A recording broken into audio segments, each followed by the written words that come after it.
Hello दोस्तों।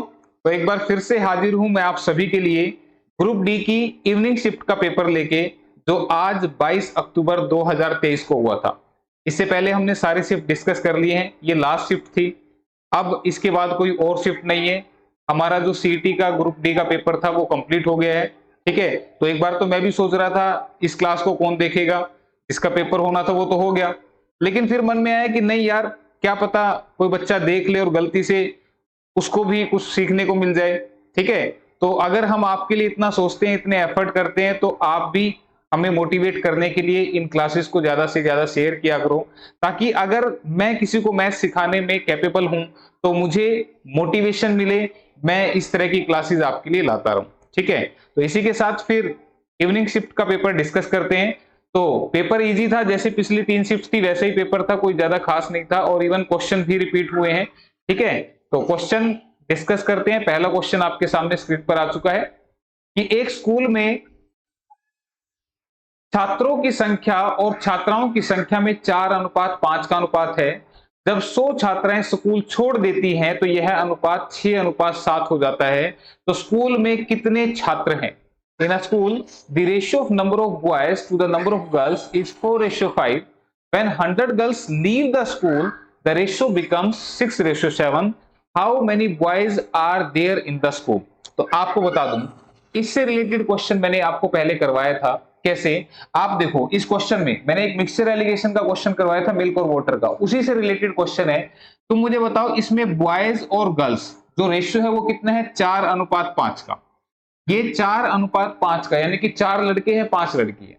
ठीक है, फिर 100 छात्राएं स्कूल छोड़ देती है तो रेशियो कितना हो जाता है? 6:7।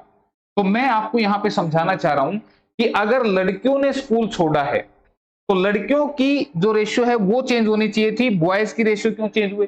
मतलब बॉयज अगर पहले 4 थे तो बाद में भी 4 ही रहने चाहिए ना, ये चेंज नहीं होने चाहिए थे, लेकिन यहां पर ये चेंज हो गए थे। तो इस टाइप के क्वेश्चंस में आपको बस यही करना है कि जो चेंज नहीं हुआ, यानी कि जैसे कि इसमें गर्ल्स गई हैं तो बॉयज चेंज नहीं हुआ, तो इनको आपने सेम करना है। और सेम कैसे करेंगे आप मुझे बताइए? 4 और 6, इसका एलसीएम कितना बनेगा? 12। देखो, इनको सेम करना है तो 4 और 6 जिसको सेम करना है उसका एलसीएम ले दो। तो 4 और 6 का एलसीएम कितना बनेगा? 12। कैसे लेना है? सबसे बड़े नंबर का पहाड़ा पढ़ाओ करो। 6 एकम 6, 4 के टेबल में नहीं आता, 6 दूनी 12, इसकी टेबल में भी आता है, इसकी टेबल में भी आता है। मतलब ऐसा नंबर जो दोनों की टेबल में आता है वही एलसीएम होता है। तो यहां पे हमें अब इसको क्या करना है? 12 बनाना है, बॉयज को 12 बनाना है। तो कैसे बनेंगे? आप इसको यहां पे 3 से मल्टीप्लाई कर दें, ऊपर वाले पूरे रेशियो को 3 से मल्टीप्लाई कर दें, क्योंकि 4 3 12 बनेगा। इसी बात को आप ऐसे भी लिख सकते हैं मल्टीप्लाई करके। इसको किससे करना पड़ेगा? 2 से करना पड़ेगा। या तो आप इसको ऐसे करो, लेकिन थोड़ा सा फास्ट करने के लिए हम इसको कैसे करते हैं, देखो। अब आप क्या करोगे? इसको मल्टीप्लाई करोगे, बोले 3 चौके 12, 3 पंजे 15, इधर 2 छीके 12, 2 सत्ते 14।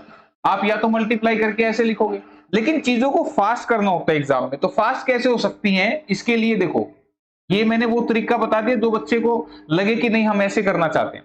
आप इसको ऐसे भी करना सकते थे कि भाई हमें 12 बनाना है, तो 4 को किससे गुना किया? 3 से। तो इसको 3 टाइम किया तो इसको भी 3 टाइम करना है। ठीक है, इसको 12 बनाना है तो इसको 2 टाइम और इसको भी 2 टाइम। तो यहीं पे इकट्ठे काम चल जाएगा, बार बार ऐसे मल्टीप्लाई करके ऐसे लिखने की जरूरत नहीं पड़ेगी। ठीक है, बस आपको पता होना चाहिए कि ये भी 12 हो गए, ये भी 12 हो गए।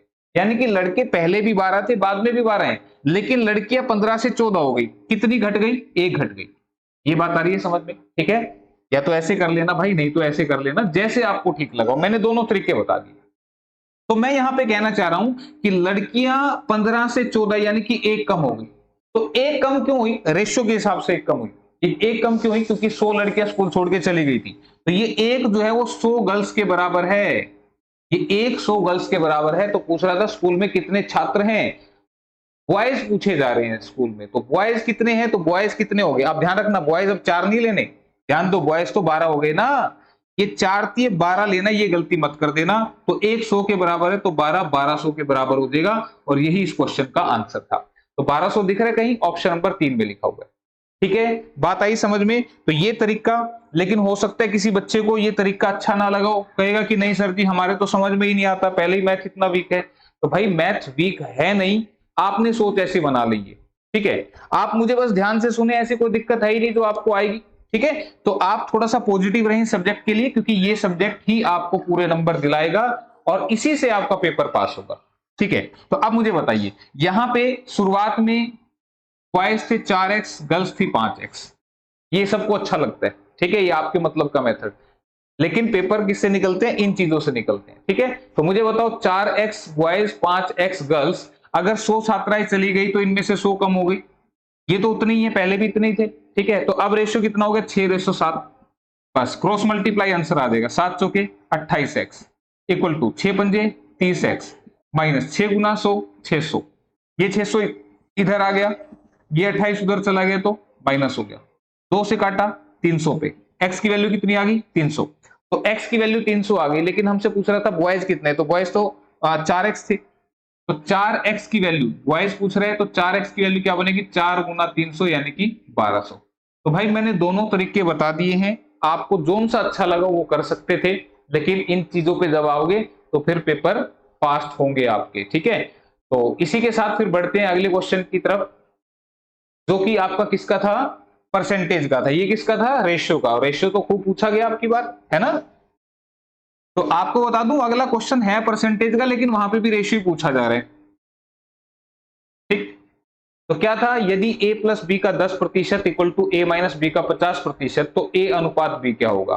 ठीक है, if 10% of a plus B equal to 50% of a minus B, then a ratio b। तो a रेशियो b पूछ रहा है सेम, तो आपने क्या लिखना है? a प्लस बी का 10%। ठीक है, 10% हो गया ना, और ये किसके बराबर है? a माइनस बी के 50% के, ये इसके 50%। तो आपको बता दूं परसेंटेज हटाओगे तो नीचे 100 लगेगा, इसके भी नीचे 100 लगेगा, तो परसेंटेज 100 से 100 दोनों साइड कैंसिल हो जाएगा। कैसे बताया मैंने? परसेंट हटता है तो नीचे 100 लगता है, तो इधर भी 100 आएगा, इधर भी, तो दोनों साइड से कट जाएगा ना, तो काट दिया हमने, 0 से 0 कट गई। अब 1 की मल्टीप्लाई करूंगा तो सेम ही रहेगा, इधर 5 की मल्टीप्लाई करूंगा तो 5a माइनस 5b बच जाएगा। क्लियर है यहां तक बात समझ में? अब इसको इधर लाऊंगा तो माइनस का बनेगा, देखो ये इधर आएगा तो माइनस के 5a हो जाएंगे, तो माइनस के 5a और a कितना बनेगा? माइनस के 4a। इसको उधर ले जाऊंगा तो इसको इधर ले जाऊंगा तो ये माइनस का बनेगा, तो माइनस के 6 भी बनेंगे। ठीक है, देखो मैं क्या करता हूं, वैसे एक्चुअली में मैं उसको भेजता हूं जिसके जाने से वो माइनस ना बने। ठीक है, उसको भेजता हूं, जैसे इसको इधर भेजूंगा तो ये माइनस में नहीं बनेगा, ध्यान दो, a इधर जाएगा तो 5a में से माइनस होके कितना बनाएगा? 4a, और इसको इधर भेजूंगा तो ये इधर आके क्या बनेगा? प्लस बनेगा, कितना बनेगा? 6b। लेकिन मुझे a रेशियो b बताना था ना, तो इसलिए मैंने इसको जानबूझ के ऐसे लिख के दिखाया ताकि आप कंफ्यूज ना हो। देखो माइनस से माइनस कट गया, तो a यहीं पर था, b अपोन में आ गया, 6 यहीं पर था, 4 डिवाइड में चला गया, काट दो, 2 किया 6, 2 दूनी 4, तो आंसर कितना बन गया? 3/2 या 3:2। तो आंसर दिख रहा है ऑप्शन 4 में लिखा हुआ है 3:2। क्लियर? तो ऐसे कर लेना या ऐसे कर लेना कोई फर्क नहीं पड़ता, चीजों को समझना है। देखो मैथमेटिक्स हम क्यों नहीं सीख पाते? क्योंकि हमारे ये नहीं समझ में आता कि यार इसको इधर लाना है कि उसको उधर ले जाना है। अरे भाई इन चीजों को सोचना छोड़ दो, अपनी सहूलियत देखो। मैंने कहा सहूलियत इस चीज में ज्यादा होती है कि जिसके जाने से ये माइनस में ना बने। यहाँ 5a, यहाँ a है, a उधर जाएगा तो माइनस हो जाएगा, तो 5a में से a गया 4a। ठीक है, ये इधर जाएगा तो प्लस हो जाएगा, तो 5 इधर आके प्लस यानी कि 6b बन गया। ठीक है, तो ऐसे आ जाए तो इसको ऐसे लिख दो, अगर a b सही नहीं बनाना आता ये ज्यादा आसान लगेगा। ठीक है, तो a अपोन में b, 6 अपोन में 4, यहाँ 4/6 लिख दिया तो गड़बड़ हो जाती है। ठीक है, इसलिए ये बात ध्यान रखनी है कि मल्टीप्लाई वाला डिवाइड आता है, और जो यही था ये मल्टीप्लाई वाला डिवाइड में जाता है। ठीक है, तो बस ये चीजें सिखाने के लिए इतना एक्सप्लेन करना पड़ा, अदरवाइज क्वेश्चन कुछ भी देर के नहीं होते। क्योंकि मैं ये सोचता हूं कि भाई कोई बच्चा ये ना सोचे कि भाई हमें मैथ नहीं आता, और जिनको आता है तो भाई वो स्पीड बढ़ा के भी देख सकते हैं, ऐसी ऑप्शन भी यहाँ यूट्यूब में है। ठीक है, तो वो ऐसे देख सकते हैं। तो आंसर ऑप्शन नंबर 4। ठीक है, तो नेक्स्ट क्वेश्चन की तरफ बढ़ते हैं। अगला क्वेश्चन आपके सामने, ये ट्रिक भी मैंने बताई थी इससे रिलेटेड, किसका है? सिंपल इंटरेस्ट का। यदि कोई राशि 10 वर्षों में दोगुनी हो जाती है तो साधारण ब्याज की वार्षिक दर क्या है? If a sum becomes its double in 10 years, then the annual rate of simple interest is। तो मैंने क्या कहा, मेरे पास थे 100 रुपए और वो हो गए डबल यानी कि बन गए 200 रुपए। कितने बढ़ गए? 100 रुपए बढ़ गए कितने साल में? 10 साल में। तो मैंने सेम क्वेश्चन आपको सिखाया था पिछली शिफ्ट में। ठीक है, जो पीछे की जो 3 शिफ्ट है उनमें से किसी एक शिफ्ट में मैंने ये समझाया था कि अगर यहां साल दे रखा और रेट पूछ रहे हैं तो इस 100 को इस 10 से डिवाइड कर देना, ये 10% रेट आ जाएगा। ये बात समझाई थी एज इट इज, तो ऑप्शन नंबर 3। देखो अगर किसी ने देखा होगा तो उसका फायदा हुआ होगा ना। तो ऑप्शन नंबर 3 जो है वो इस क्वेश्चन का आंसर 10%। और ये क्वेश्चन लिखने का था, बताओ तुम खुद सोचो, जब ये चीजें आ जाएंगी तो लिखने की होंगी क्या, मुंह जुबानी क्वेश्चन का आंसर चलेगा। ठीक है, तो इस तरीके से नेक्स्ट क्वेश्चन की तरफ बढ़ते हैं।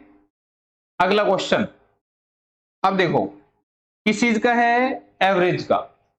50 संख्याओं का औसत 38 है। यदि दो संख्याओं 45 तथा 55 को हटा दिया जाए तो बाकी बची संख्याओं का औसत क्या होगा। The average of 50 numbers is 38. If two numbers 45 and 55 are excluded, then what will be the average of the remaining numbers? अब देखो ये जो कंसेप्ट है, पहले तो मैं तुम्हारे हिसाब से बताता हूं, फिर चीजें कैसे फास्ट होती है वो बताऊंगा। देखो 50 नंबर का एवरेज 38 है, तो एवरेज का मतलब होता है इक्वल होना, इस बात को समझ लो। ठीक है, तो अगर 50 नंबर का एवरेज 38 है तो सारे ही 38 38 38 38 38 38 होंगे, तो 50 नंबर का टोटल कितना बनेगा, 50 इंटू 38 कर दो, इनका टोटल आ जाएगा। ठीक है, तो ये मल्टीप्लाई करूंगा तो 5 8 40, 5 3 15 और 4 19, 1900 ये टोटल आ गया। ठीक है, ये सम आ गया, नंबर को एवरेज से मल्टीप्लाई कर देना, ये संख्याओं का टोटल आ गया। अब कह रहे हैं इसमें से दो नंबर निकल गए, कौन कौन से निकल गए, एक 45 निकल गया, एक 55 निकल गया। तो कितना टोटल कम होना चाहिए हमारा, तो हम कहेंगे हमारा जो टोटल है वो 100 से कम हो जाना चाहिए। 100 से क्या हो जाना चाहिए, कम हो जाना चाहिए। तो यानी कि टोटल अब हमारा कितना रह गया, 1800। भाई ये दो नंबर निकल गए तो टोटल 1800 रह गया ना। तो अब ये 1800 है, ये बची हुई संख्याओं का टोटल है। तो कह रहे हैं कि एवरेज क्या होगा बची हुई संख्याओं का। तो एवरेज कैसे निकलता है, सम अपोन में टोटल नंबर। ठीक है, तो सम कितना है 1800, नंबर कितने हैं 50 में से दो निकल गए तो कितने रह गए, 48 रह गए। बात आई समझ में, बस काट दो, 4 से 12 पे कटा, 4 चौके 16, 4 पंजे 20, 0।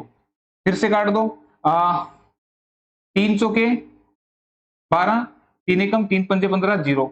2 दूनी 4, 2 से 75 पे कटा, तो 75/2 कितना होता है 37.5, तो 37.5 इसका आंसर आ गया।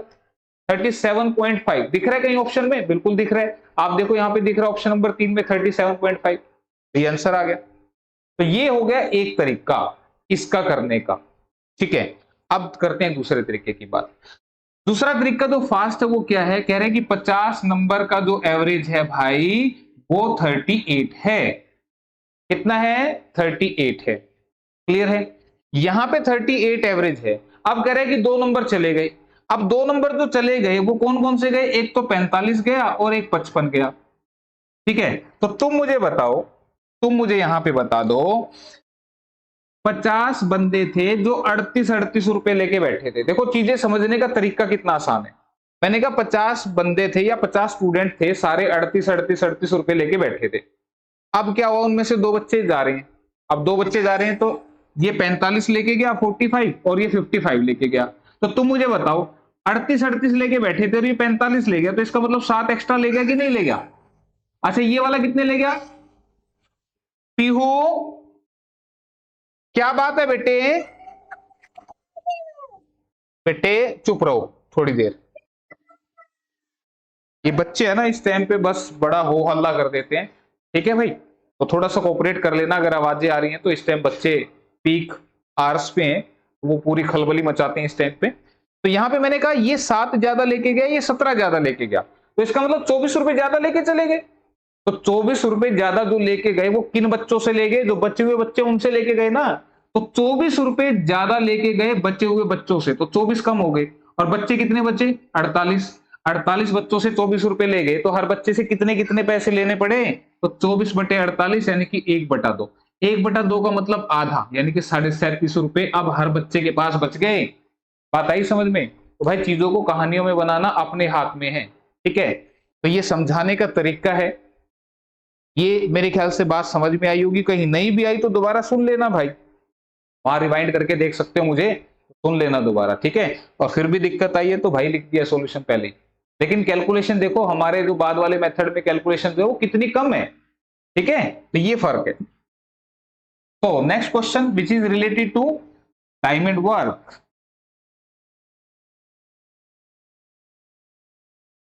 हाँ जी, एक व्यक्ति एक कार्य को 15 दिन में पूरा कर सकता है, उसके पिता उसी काम को पूरा करने में 20 दिन लेते हैं, जबकि उसका बेटा उसी काम को 25 दिन में पूरा कर सकता है।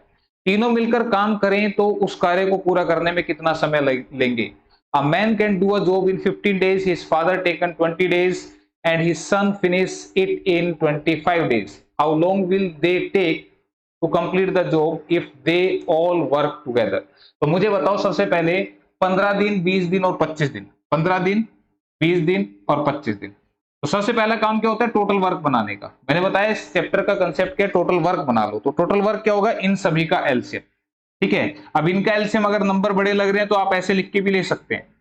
और कैसे लेते हैं? एक ऐसे नंबर से कट करते हैं जिससे कम से कम 2 कटे। जब तक 2 कटते रहे तुम काटते रहो। तो हमने देखा 5 से 5 3 15, 5 चौके 20, 5 पंजे 25, ये कट रहे थे। क्या फर्दर 2 नंबर कोई कट रहे हैं किसी एक नंबर से? तो नहीं कट रहे। तो बस जो बच गए इन सबकी मल्टीप्लाई कर दो, वही एलसीएम होगा। तो 5 चौके 20 या 60 पंजे 300, 300 कितना बन गया? एलसीएम।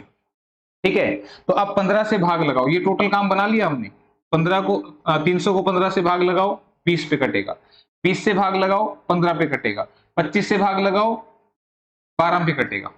ठीक है, तो ये जो आगे, ये क्या आगे? 1 डे के वर्क आगे, एक दिन का काम। मतलब ये एक दिन में 20 काम करता है, ये 15 करता है और ये 12 करता है।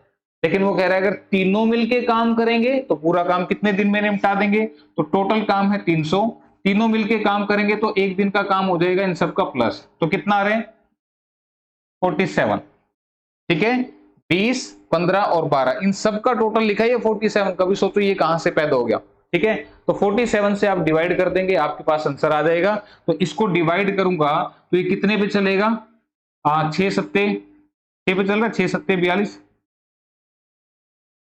ठीक, 252, 6 सत्ते 42, 6 चौके 24, 4 28, 282 आ रहे हैं।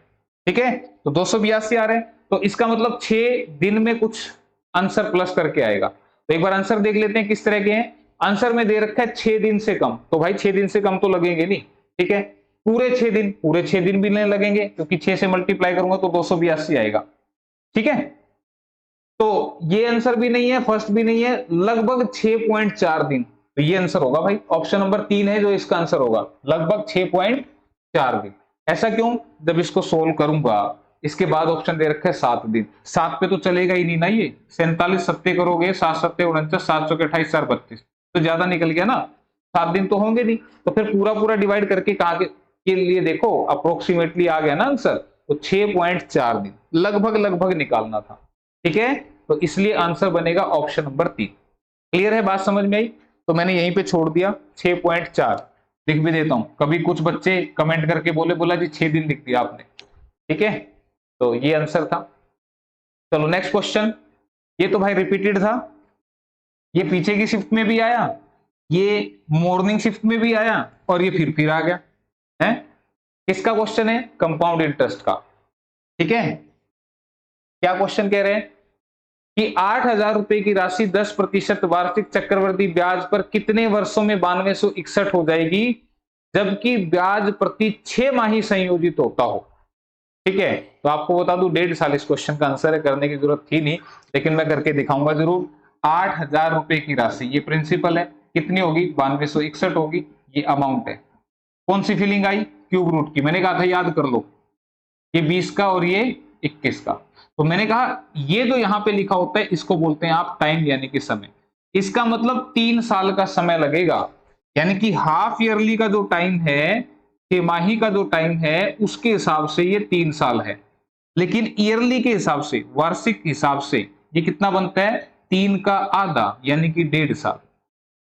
ठीक है, तो ये कंसेप्ट मैंने पीछे सिखाया था। अगर किसी बच्चे को लगे कि ये कैसे आया तो पिछले पार्ट देख लेना, यहां पे मैंने ये सारा कंसेप्ट एक्सप्लेन किया था आपको।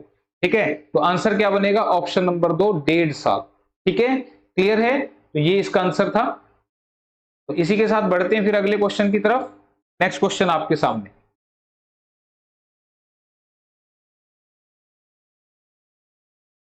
तीन विभिन्न संख्याओं का एलसीएम 120 है, तो निम्न संख्याओं में से कौन सा इन तीनों का एचसीएफ नहीं हो सकता?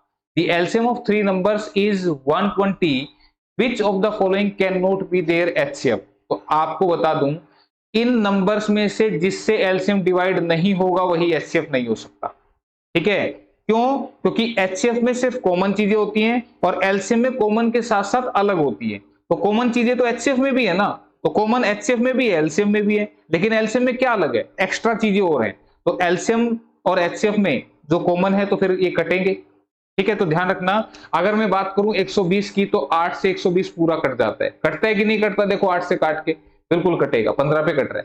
12 से काटूंगा 10 पे कटेगा, 24 से काटूंगा 5 पे कटेगा, लेकिन 35 से काटूंगा 35 से काटूंगा तो 120 नहीं कटेगा। इसलिए आंसर ऑप्शन नंबर कितना है, 4, ठीक है। तो कौन सा एचसीएफ नहीं हो सकता जिससे ये एलसीएम नहीं कटेगा, तो आंसर कितना बनेगा, ऑप्शन नंबर 4, ठीक है। क्लियर, तो लिखने का नहीं था ये।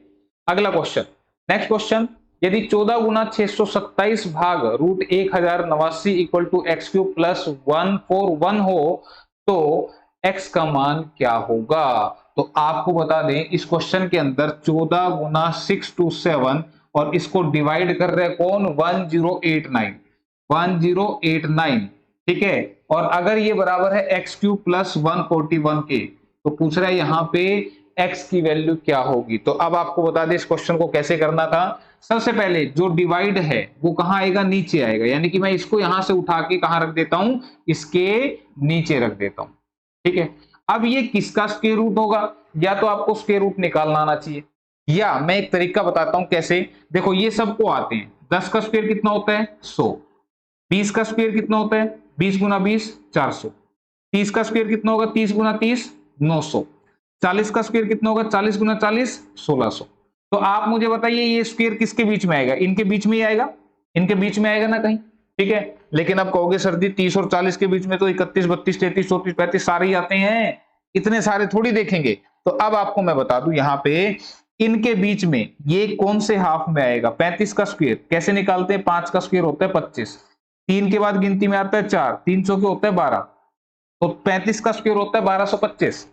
ये जिसके लास्ट में 5 लिखा हो उसका स्क्वायर करते हैं ऐसे, ठीक है। 5 का स्क्वायर 25, 3 के बाद 4 आता है, 3 चौके 12 इसके आगे चिपका देते हैं, तो 1225 से कम है, तो इसका मतलब ये हुआ 30 से बड़ा होगा 35 से छोटा होगा, ठीक है। अब 30 से बड़ा 35 से छोटा, तो किसका 30 से बड़ा, यानी कि 31 32 33 34 इनमें से किसी एक का होगा। और आपको बता दें इसका स्क्वायर करेंगे तो लास्ट में 9 आएगा, तो इसका मतलब ये 33 का स्क्वायर है, इसका रूट निकालेंगे तो 33 है, ठीक है। क्लियर है, तो ये बात मैंने आपको बोल के बताई। हो सकता है कुछ बच्चों को मेरी बात समझ में ना आई हो, तो भाई फिर इसका एक तरीका और होता है, एक तो होता है स्कूली मेथड ये वाला, या तो ये कर दो, या एक मेथड होता है इसका फैक्टराइजेशन मेथड, इसको आप तोड़ दो, 2 से नहीं टूट रहा, 3 से, 3 तिया 9 3 6 18 3 तिया 9, फिर 3 से 3 एकम 3 3 दूनी 6 3 एकम 3, ठीक है। अब ये किससे टूट रहा है 11 से, 11 11 121 11 एकम 11, तो इससे मिलेगा आपको 3, इससे मिलेगा 11, इससे मिलेगा 11, 11 तिया 33, ये बनेगा इसका आंसर। मेरे को पता है आपको ये चीज अच्छी लगी होगी, लेकिन मैं ये क्यों सिखा रहा हूं फिर पहले नंबर पे, जब ये इतनी अच्छी है। तो आपको बता दूं यहाँ पे तो ये 33 का था, अगर 31 का होता तो ये कटता ही ना तुमसे, ये कटता ही नहीं फिर तुमसे, तो फिर तुम्हें जजमेंट यहां से लगाना पड़ता कि अगर वहां प्राइम नंबर का रूट आ गया, मान लो 31 का आ जाता, ठीक है, मान लो 31 के बाद 37 का आ जाता, तो फिर ये कटता ही नहीं, क्योंकि वो नंबर कटते ही नहीं ना किसी से, तो फिर दिक्कत आती। तो इसलिए मैंने वो दो चीज बताई है आपके फायदे के लिए बताई, ठीक है। इतना समझ में आया, तो इसको सोल्व कर लेते हैं एक बार।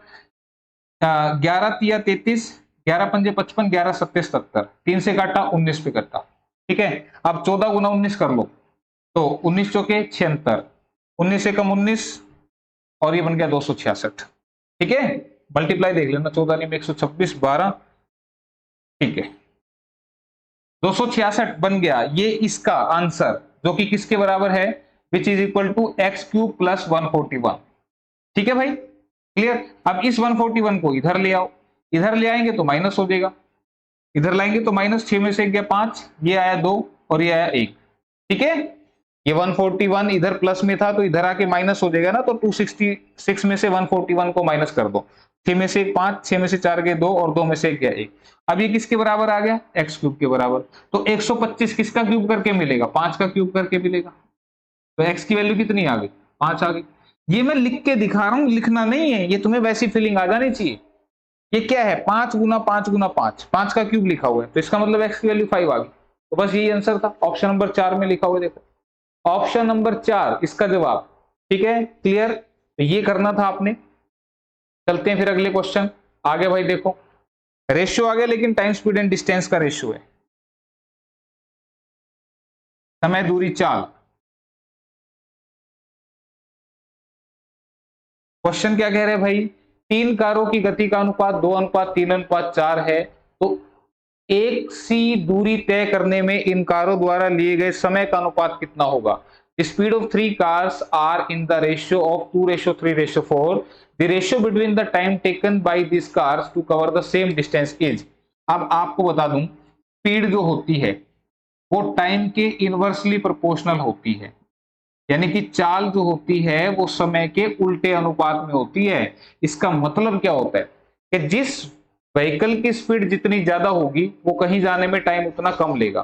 ध्यान दो, व्हीकल की स्पीड ज्यादा तो टाइम कहीं जाने में कम, और व्हीकल की स्पीड स्लो तो टाइम कहीं जाने में ज्यादा। तो ये स्लो तो ये ज्यादा, तो उल्टा रिलेशन होता है, इसको बोलते हैं इनवर्स रिलेशन। तो अगर आपको ए और बी की स्पीड दे रखी हो 2:5, ये ए और बी की स्पीड दे रखी हो, तो इनके जो टाइम का रेशियो बनेगा उल्टा, यानी कि 5:2 बन जाएगा। इसको उल्टा करके लिख दो, स्पीड दे रखे तो टाइम का बन जाएगा, टाइम का दे रखा तो उल्टा कर दो, स्पीड का बन जाएगा। लेकिन ये क्वेश्चन हमारा ऐसे नहीं दे के ऐसे दे दिया, बोला ए बी सी की जो स्पीड का रेशियो है कितना है, 2:3:4 का। कितना है, 2:3:4 का। ये इनकी स्पीड का रेशियो है, तो इनके टाइम का रेशियो पूछ रहा था। तो अब टाइम के रेशियो के लिए अब ऐसे 4:3:2 मत लिख देना, ऐसे लिखोगे तो गलत हो जाएगा। आप कहोगे सर जी यहां तो आप यही कह रहे थे कि ऐसे लिखा, तो ऐसे लिख देना। भाई 2 है तो काम चल जाएगा, पर 3 है तो नहीं चलेगा। फिर 3 है तो कैसे चलेगा, एलसीएम लेके। इनका एलसीएम ले लो, 4 एकम 4, इसके पहाड़े में आता है, इसमें नहीं आता। 4 दूनी 8, इसमें आता है, इसमें नहीं आता। 4 3 12, 12 सबके पहाड़े में आता है, तो 2 से भाग लगाओ 6 पे, 3 से 4 पे और 4 से 3 पे, तो 6 4 3 ये आ गया आपका टाइम का रेशियो। कहीं लिख रहे हैं ऑप्शन नंबर 4, 6 4 3 ये आएगा जवाब। तो ध्यान रखना, 2 है तो पलट सकते हैं, 3 है तो एलसीएम लेके आंसर कर। और किसी को ये अच्छा नहीं लगाओ, बोले जी ये एलसीएम कैसे ले दिया, ऐसे ले लेना भाई, ठीक है, भावनाओं को समझो, ठीक है। किसी को नीचे अच्छा डिजाइन नहीं लगा तो ऊपर बना लेना, ठीक है। ये लो रंगोली बन गई दिवाली में, बना लेना। चलो अगले क्वेश्चन की तरफ बढ़ो फिर। नेक्स्ट क्वेश्चन, ये लो भाई, ये तो हर शिफ्ट में आया क्वेश्चन। 28.80 रुपए प्रति किलोग्राम वाले और 22.80 रुपए प्रति किलोग्राम वाले चावल को किस अनुपात में मिलाया जाए ताकि मिश्रण का मूल्य 25.20 रुपए प्रति किलोग्राम हो जाए। In what ratio rice at 28.80 per KG and rice at 22.80 per KG be mix to get a mixture worth ₹25.20। तो इसको हम करेंगे मिक्सचर एलिगेशन के फॉर्मूले से, और कैसे, 28.80, तो 28.8 लिख दे, कोई बात तो वही है, 28 रुपए 80 पैसे। इसको हमें मिक्स करने किसके साथ, 22.8 वाले के साथ, ठीक है। किसके साथ करना है, 22.8 वाले के साथ। और किस अनुपात में मिक्स कर दो कि मिक्सचर का रेट कितना हो जाए, 25.2, 25.2। ये क्या है, मिक्सचर का। ध्यान रखना, एक टाइप दूसरी टाइप और इनको मिक्स करके जो बनी टाइप उसका रेट, और किस रेशियो में मिक्स हुआ वो हम निकालेंगे एलिगेशन से, ठीक है। तो एलिगेशन कैसे लगाते हैं भाई, इन दोनों में से जो बड़ा, कौन सा बड़ा, ये, इसमें से इसको माइनस करके यहां लिखते हैं। तो इसमें से इसको माइनस करूंगा तो कितना बनेगा, 6 और ये 3, ठीक है, 3.6। फिर सेकंड काम क्या होता है, इसमें से इसको माइनस करना, क्योंकि अब ये बड़ा हो गया ना, तो इसको माइनस करूंगा तो 8 4 12, 2 2 4, ठीक है, 2.4, ठीक। बात आई समझ में भाई, इसमें से इसको माइनस कर दिया तो ये बनेगा, ठीक है, देख लेना, तो ऑब्वियस, ठीक है। तो अब मुझे बताओ, यहां से अब इनका रेशियो निकालना है, तो रेशियो अब तुम्हें कैसे निकालना है, सीधा सीधा निकाल सकते हो। देखो इसके पॉइंट से पॉइंट उठ गया, 12 दूनी 24, 12 तिया 36, आ गया रेशियो। किसी को दिक्कत आई हो तो ऐसे लिख लेना, 2.4 बटे में 3.6, पॉइंट से पॉइंट उठ गया, 12 दूनी 24, 12 तिया 36, जैसे तुम्हें ठीक लगे वैसे कर देना, कोई दिक्कत नहीं है। 2:3 इसका आंसर बनेगा, ठीक है। कहीं दिख रहा है, ऑप्शन नंबर 2 में दिख रहा है, क्लियर, 2:3, क्लियर। बस कैलकुलेशन देख लेना कहीं पे मिस्टेक ना हो, वैसे तो कोशिश की जाती है कि मिस्टेक ना हो, लेकिन फिर भी कई बार नेटवर्क थोड़ा सा कम हो जाए तो मैनेज कर लेना, ठीक है। तो अगला क्वेश्चन मेंसुरेशन से रिलेटेड,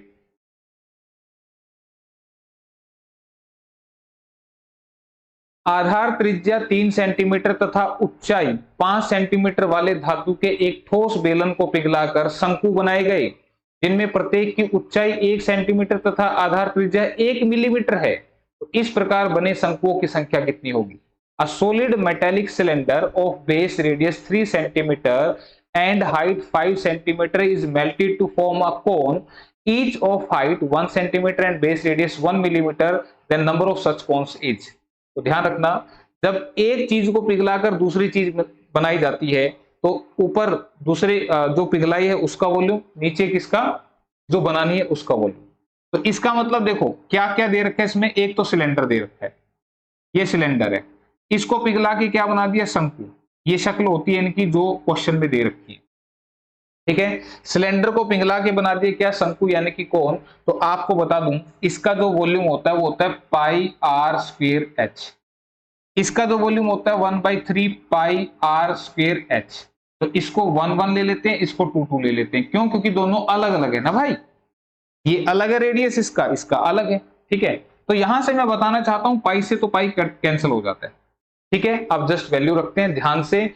आधार त्रिज्या 3 सेंटीमीटर और ऊंचाई 5 सेंटीमीटर, रेडियस कितना है 3, तो 3 का स्क्वायर करूंगा तो 3 × 3, और हाइट कितनी है 5।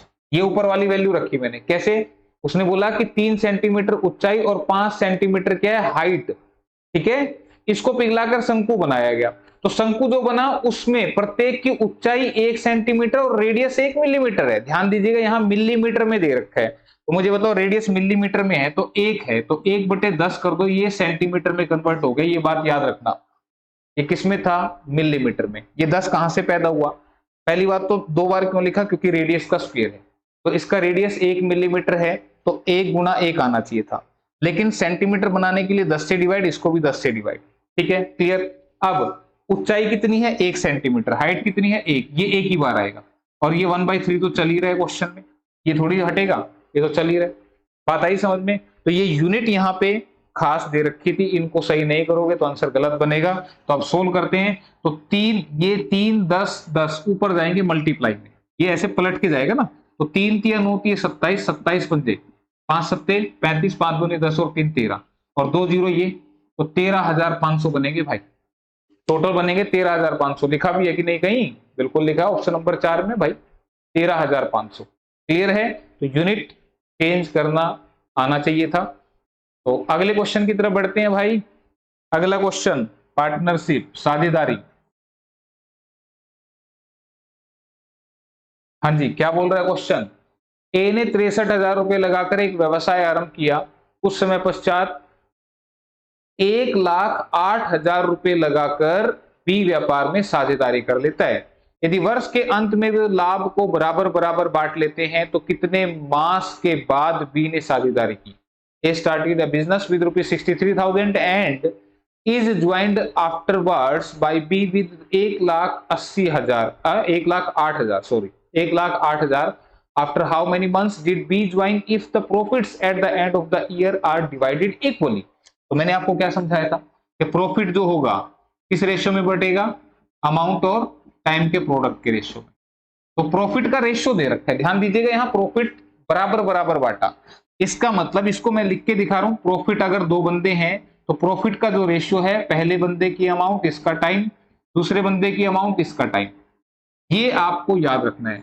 और ये कहाँ है? ये यहीं से तो आया और कहीं से पैदा थोड़ी हुआ है, कंसेप्ट तो यही है, ये नहीं चेंज होगा। पर मैंने इसको ऐसे क्यों लिखा? तो पिछली क्लासेज है उनमें क्यों नहीं लिखा ऐसे? क्योंकि यहां इसने बोला कि जो प्रॉफिट है उसको बराबर बराबर बांटा गया।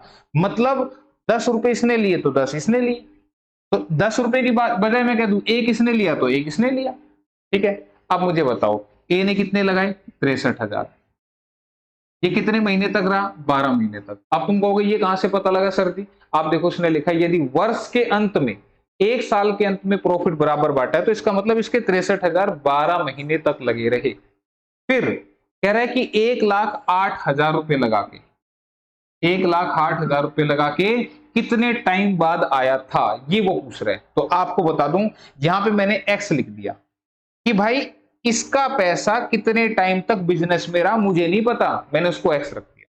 तो अब इसको सोल्व करूंगा, 3 0 से 3 0 कट गई, 12 से 9 पे कट गया, 9 से 7 पे कट गया, क्रॉस मल्टीप्लाई करूंगा x इंटू 1 x आ जाएगा, 1 इंटू 7 7 आ जाएगा। इसका मतलब ये हुआ कि इसका पैसा 7 महीने तक बिजनेस में लगा रहा। और ध्यान रखना, मैंने बताया था कि प्रॉफिट कैसे बटेगा, कौन कितना पैसा कितने टाइम के लिए इन्वेस्ट कर रहे हैं। तो यहां पे इसका पैसा जो बी है वो कितने टाइम तक लगा रहा, 7 महीने तक। तो अगर मैं कह रहा हूं कि एक बच्चा 1 साल की कोचिंग के अंदर 7 महीने पढ़ता है, तो इसका मतलब वो कितना लेट आया, तो तुम कहोगे सर जी 5 महीने लेट आया। ध्यान से देखो, सुनना है, ध्यान से समझो मेरी बात को। मैंने कहा एक बच्चा 1 साल की कोचिंग में 7 महीने पढ़ के गया, तो कितने महीने लेट आया, तो 1 साल में से 7 महीने पढ़ा तो 5 महीने लेट आया, यानी कि 5 महीने, ये उसका आंसर बनेगा, ना कि आप 7 महीने लगा दें। ये तो किसका कितना पैसा कितने टाइम तक लगा, ये तो वो आया। लेकिन वो पूछना क्या चाह रहा है, कह रहा है कि कितने मास के बाद बी ने साझेदारी की, यानी कि कितने टाइम के बाद वो आया, तो 5 महीने के बाद आया, तभी तो 7 महीने तक लगा रहा। तो आंसर ऑप्शन नंबर 3 बनेगा। ठीक है, तो ऑप्शन 3 ये आंसर है इसका, 5 महीने। ठीक, तो गलती नहीं करनी थी इसमें, हालांकि उसमें दे ही नहीं रखा था वो 7 महीने वाला, पता लगा है 7 दे देता तो एक आधा 7 ही लगा के आता। क्वेश्चन, अंकों 4 0 3 7 से बनने वाली 4 अंकों की बड़ी से बड़ी व छोटी से छोटी संख्या क्रमशः प्रत्येक अंक एक ही बार प्रयोग करना है। The greatest 4 digit and the smallest 4 digit number formed by the digits 4 0 3 7 each digit used only once are respectively। ये करवाने का है क्या, मुझे बताओ, क्या ये करवाने का है? मुझे तो नहीं लगता ये करवाने का है। अरे मुझे बताओ, सबसे बड़ी संख्या यही बनेगी 74 30। अरे इनको ही देख लो, इनको देखूंगा तो सबसे बड़ा नंबर क्या है, 7430। तो यही आंसर है ऑप्शन नंबर 4, करना ही नहीं है। तो छोटा कैसे बनेगा? अब एक बच्चे के दिमाग में आ, बोला छोटा सर जी ये नहीं बनेगा, बोला छोटा तो ये बनना चाहिए था। अरे भाई तुम मुझे बताओ, ये 3 अंकों की संख्या है, वो तो कह रहा है 4 अंकों की बड़ी से बड़ी और 4 अंकों की छोटी से छोटी, तो 0 पहले पे कैसे आ सकती है, तो ये ऐसे आ सकती है। तो 3047 और बड़ा नंबर 7430, तो करना नहीं था ये, चौथा ऑप्शन लगाया जाना था। ठीक है, तो ये फ्री का नंबर था एक। अगला क्वेश्चन किस चीज का है, प्रॉफिट एंड लॉस का। हरीश ने एक पुराना स्कूटर 4700 रुपए में खरीदा और इसकी मरम्मत पर 800 रुपए खर्च कर दिए। यदि वह स्कूटर को 5800 रुपए में बेचता है तो उसका लाभ प्रतिशत क्या होगा। Harish bought an old scooter for rupees 4700 and spent rupees 800 on its repair. If he sells the scooter for rupees 5800, his gain percent is। तो मुझे बताओ, खरीदा कितने का, 4700 का।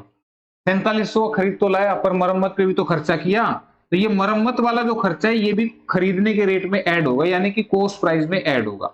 तो जो भी चीज खरीदते हैं उसके ऊपर जो भी पैसा लगता है वो भी इसमें ऐड करते हैं। तो ये कितना बन गया, 5500 रुपए।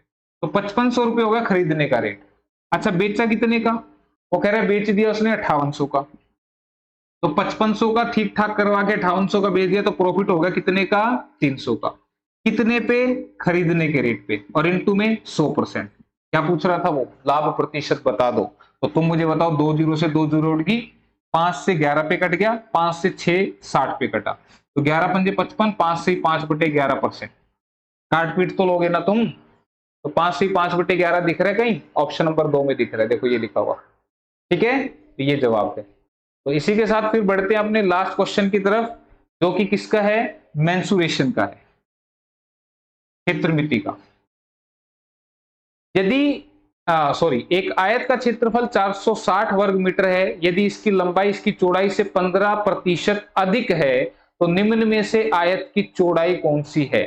The area of rectangle is 460 square metre if the length is 15% more than the breadth, then which among the following is breadth of the rectangle. तो आपको बता दें, क्वेश्चन बिल्कुल आसान था, ये लेंथ है ये ब्रेड्थ है। उसने कहा लंबाई चौड़ाई से 15% ज्यादा है, तो ये भाई 100 है, ये 115 है। क्यों भाई, 15 ज्यादा होगी ना इससे। अब काट दो, 5 दूनी 10, 5 3 15, 5 दूनी 10 0। इसका मतलब लंबाई 23 है तो ये चौड़ाई 20 है। ठीक है, पर ये एग्जैक्ट नहीं है, लेकिन ये एग्जैक्ट है। अब तुम कहोगे सर जी एग्जैक्ट नहीं पर एग्जैक्ट है क्यों। अरे तुम मुझे बताओ, आयत का क्षेत्रफल 460 है, तो L इंटू बी ही तो क्षेत्रफल होता है, तो 23 गुना 20 करूंगा तो 460 ही तो आएगा, तो ये एग्जैक्ट ही तो हो गई। अगर ये कुछ और दे रखा होता, भाई 23 गुना 20 करके ना बनता, कुछ और दे रखा होता, तो फिर इसको x मान के कर लेते। फिर लिखता मैं 23x इंटू में 20x, ठीक है, तब ये मैं करता। लेकिन यहाँ पे तो ये पूरा दे रखा है, तो फिर काहे के लिए x मानने की जरूरत है ना? ये बात आई समझ में? तो यहां से ये बात अगर समझ में आ गई, तो 23 गुना 20 460 हो रहा है। तो पूछ रहा था आयत की चौड़ाई कितनी है, तो चौड़ाई तो फिर 20 हुई भाई। देखो कहीं दिख रहा है? दिख रहा है ऑप्शन नंबर 4 में, अब दिखा, ठीक है। तो ये इसका आंसर है 20 मीटर। तो इस तरह के क्वेश्चन पूछे थे भाई, ठीक, क्लियर। तो ये था भाई आपका इवनिंग शिफ्ट का पेपर 22 अक्टूबर 2023 का। इसी के साथ HSC CET ग्रुप डी का खात्मा, मतलब सारे शिफ्ट हमने सोल्व कर लिए हैं। तो आप देख सकते हैं नॉलेज के लिए, क्योंकि मैं एक्स्ट्रा की बातें भी बताता हूँ, सिर्फ क्वेश्चन तक ही बात सीमित नहीं होती। कैसे पेपर में अटेम्प्ट करना है, कैसे चीजों को करना है, ये सारी बातें आपको बताई जाती है। तो ठीक है, फिर इसी के साथ मिलते हैं अगली क्लासेस के साथ। जो भी एग्जाम आता रहेगा उनके क्लासेस लाते रहेंगे, ठीक है। तो चलिए फिर, ओके बाय, टेक केयर, ख्याल रखिएगा अपना।